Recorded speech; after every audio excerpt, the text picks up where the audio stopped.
মাত্র 4 মাসের বৈবাহিক সম্পর্ক এর মধ্যে স্ত্রীকে হত্যার অভিযোগ উঠল স্বামীর বিরুদ্ধে। ঘটনাটি ঘটেছে উত্তর 24 পরগনার মধ্যম গ্রামে। অভিযুক্তের নাম নাজমুল হুদা। অভিযোগ, স্থায়ী হোমগার্ড পদে কর্মরত স্বামী ও তার পরিবার বিয়ের পর থেকেই ওই নববধূর ওপর শারীরিক ও মানসিক নির্যাতন চালাতো।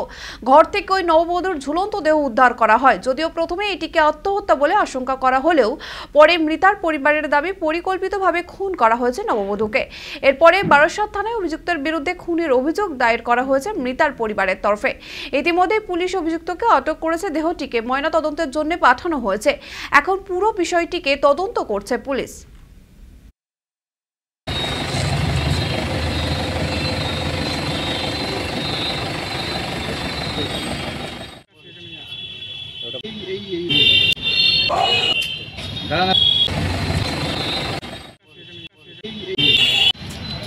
আমার মেয়ের বিয়ে হয়েছে 4 মাস।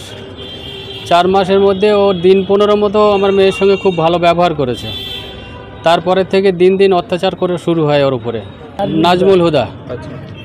ওর বিয়ের আগে ওর একটা মেয়ের সঙ্গে সম্পর্ক ছিল, তার সঙ্গে মেলামেশা করতো আর বাড়ি এসে নিজের স্ত্রীর উপরে আমার মেয়ের উপর অত্যাচার করতো।